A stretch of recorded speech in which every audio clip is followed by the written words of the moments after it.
नमस्कार, मैं हूं मनोज वर्मा। ऑनलाइन क्लासेस में आपका स्वागत है। ऑनलाइन क्लासेस में अनवरत पढ़ने के लिए हमारे यूट्यूब चैनल को सब्सक्राइब करें और घंटी यानी बेल को दबाना न भूलें। तो सबसे पहले हम बताते हैं जनता इंटर कॉलेज लालपुर बैती जलालपुर की ऑनलाइन क्लासेस में दोबारा फिर से हम आपका स्वागत करते हैं। विद्यालय में ऑनलाइन क्लास चलाई जा रही है, जिसके चलते आज हम कक्षा 10 की सामाजिक विज्ञान के बारे में अध्ययन करेंगे। कक्षा 9 में इतिहास, भूगोल, नागरिक शास्त्र और अर्थशास्त्र की जो चारों पुस्तकें थी, उनका हम फर्स्ट जो है पार्ट पढ़ा चुके हैं। अब हमें कक्षा 10 में इसका सेकंड पार्ट पढ़ना है। तो सबसे ज़रूरी यह है कि इस समय लॉकडाउन चल रहा है, तो हमें पुस्तकें खरीदने में समस्या होगी। बाहर जाना नहीं है, तो हमें माध्यमिक शिक्षा परिषद की वेबसाइट पर जा करके ई बुक से सारी पुस्तकें लोड कर लेनी है। इन पुस्तकों के नाम हम बता रहे हैं और इनमें क्या क्या पढ़ना है, आपको इस वीडियो के माध्यम से हम आपको बताना चाहेंगे।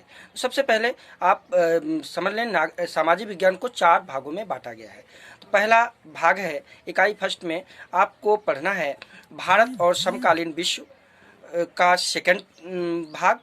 इसी तरीके से दूसरे इकाई में समकालीन भारत का सेकंड भाग जो कि भूगोल के लिए है, और तीसरे इकाई में लोकतांत्रिक राजनीति का सेकंड भाग जो कि नागरिक शास्त्र के लिए है, और चौथी इकाई जो है इसमें आर्थिक विकास की समझ जो कि अर्थशास्त्र के लिए है, इसको हम लोड कर लेंगे। तो सबसे पहले हम इतिहास के बारे में बताते हैं आपको क्या क्या पढ़ना है, कौन कौन से चैप्टर इसमें होंगे, कौन कौन से खंड होंगे।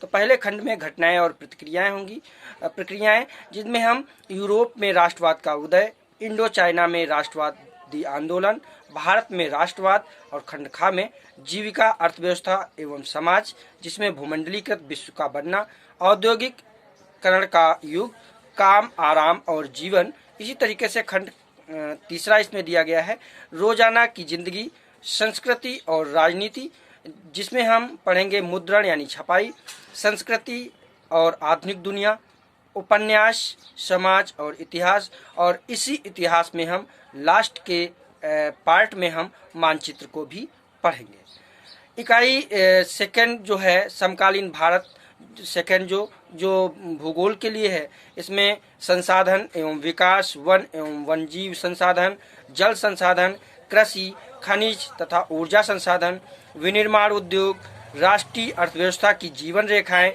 इसमें भी भूगोल में भी कि हमें मानचित्र 2 बार पढ़ना होता है ना, एक भूगोल का, एक इतिहास का, एक ऐतिहासिक, एक भौगोलिक। तो हम इसमें लास्ट में हम मानचित्र भी पढ़ेंगे।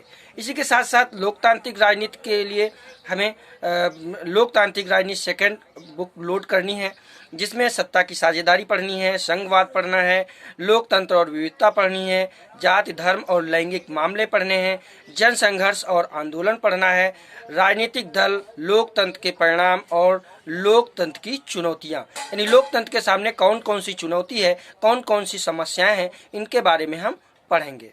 इकाई 4 जो है वो अंतिम इकाई है इस सामाजिक विज्ञान की, जिसे हम अर्थव्यवस्था यानी जो है आर्थिक विकास की समझ, अर्थव्यवस्था हम पहले ही पढ़ चुके हैं 9 में, ये अर्थशास्त्र के लिए पढ़ेंगे।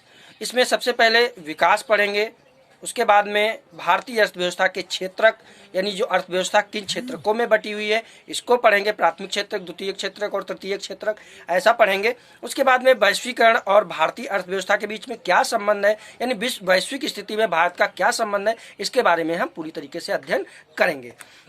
इसके साथ साथ उपभोक्ता अधिकार, उपभोक्ता के अधिकार, जैसे आप जानते हैं उपभोक्ता जो होता है उत्पादक होता है, उसी तरीके से उपभोक्ता होता है। उत्पादक अगर किसी चीज़ का जो है विनिर्माण करता है, उसका उत्पादन करता है, तो उसका जो है उपभोक्ता उसका उपभोग करता है। अगर उपभोक्ता नहीं होंगे तो उत्पादन कहाँ तक संभव हो सकता है, उसका लाभ नहीं मिल पाएगा। इसके लिए लास्ट में इसको हम पढ़ेंगे, ठीक है। तो आज के वीडियो में हम इतना ही आपको बताएंगे, क्योंकि पहले आपको ये पता हो जाना चाहिए कौन सी हमें बुक लोड करनी है।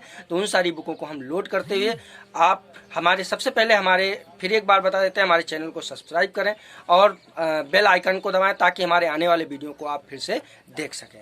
जय हिंद, जय भारत।